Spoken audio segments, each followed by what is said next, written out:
Yo, good day everyone. Another robotics video hatid sa inyo ng Sir Lupet TV. Simulan na natin. Kailangan natin ng large motor. Kuha tayo ng peg with axle, 2 module.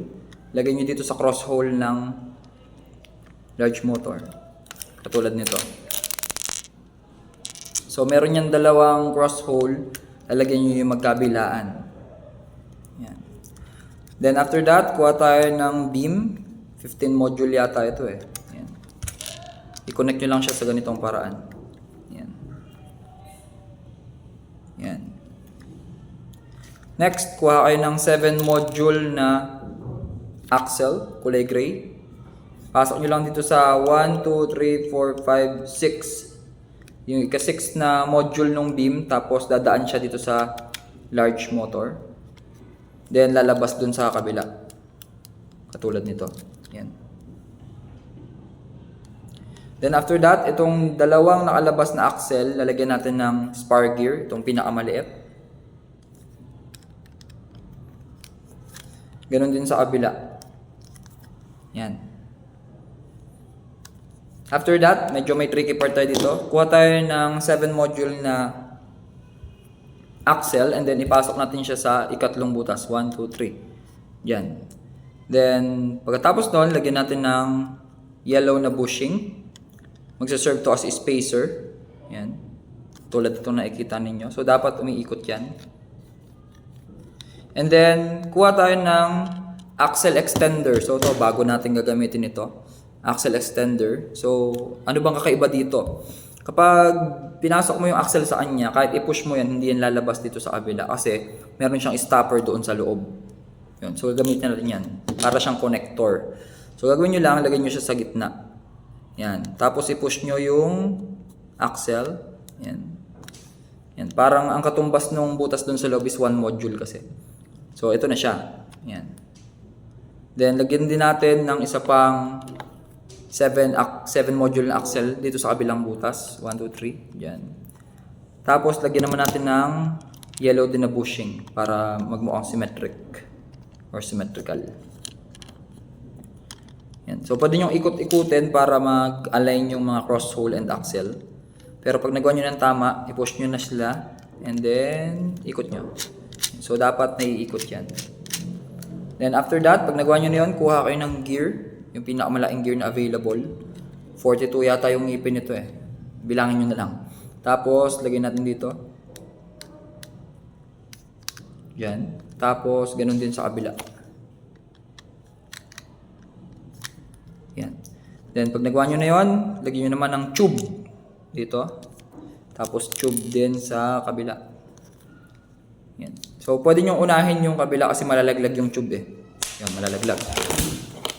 And then, so may tube tayo dito sa kabila. Kuha tayo ng tinatawag na sprocket. So, ito sprocket. So, ang sprocket ay mayroong harap at likod. So, ito yung harap.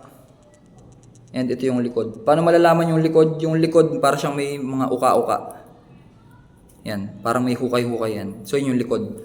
So yung harap, yun yung nasa labas. Katulad nito. Yan. Tapos ganun din sa kabila. Balik natin yung tube. Tapos sprocket na make sure nasa harap. Yan. Then para magkaroon ng aesthetic value, lock lang natin using a bushing. Ito, yellow. Tapos ito dito sa kabila.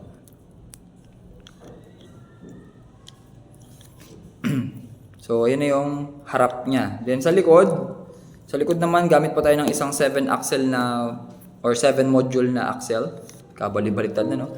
Tapos, gamit pa tayo ulit ng extender dito sa part na to.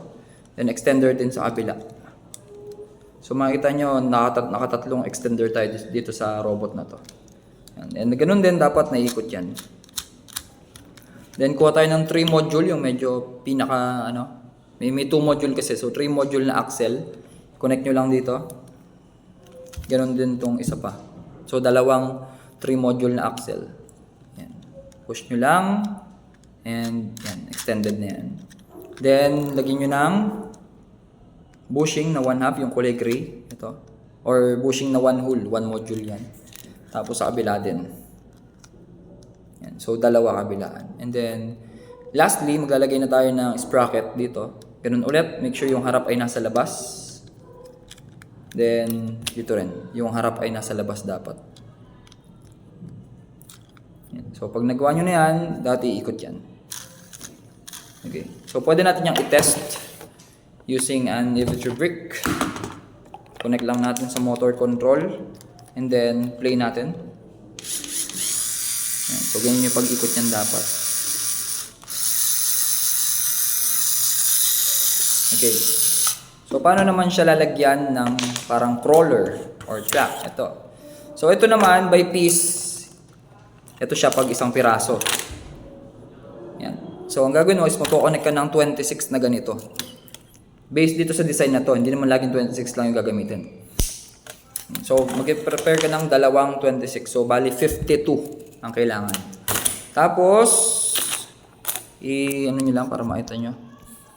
Medyo mahirap ipakita eh. Yan. So, ito yung table natin. Patong nyo lang yung track. Tapos, ipatong nyo lang yung kulong. Yung sprocket.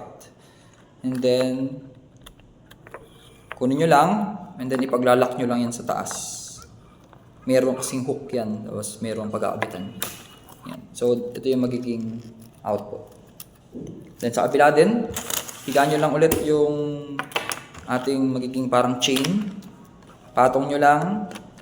And make sure parang meron silang naakagat na part. And then, pag-connect nyo lang yung dalawang ends. And then, yun. Pag narinig nyo yun, so ito na yung mangyayari. Then, try natin. So, pag pinlay natin, magiging yan. So, yung parang sa mga mga tank na ginagamit sa gera, di ba? O, so, paano naman siya umandar? So, ganyan. Forward, tapos backward. Okay? So, I guess ready ka na gawin ito. Kung nagustuhan yung video, paki-like naman and paki-follow na rin ang Sir Lupit TV Facebook page natin. Paki-like yung video or i-heart mo rin kung gusto mo. Tapos, like our page and then share mo rin sa mga classmate mo. Maraming salamat hanggang dito muna. Maraming salamat. Ingat na san ka man. God bless you and goodbye for now.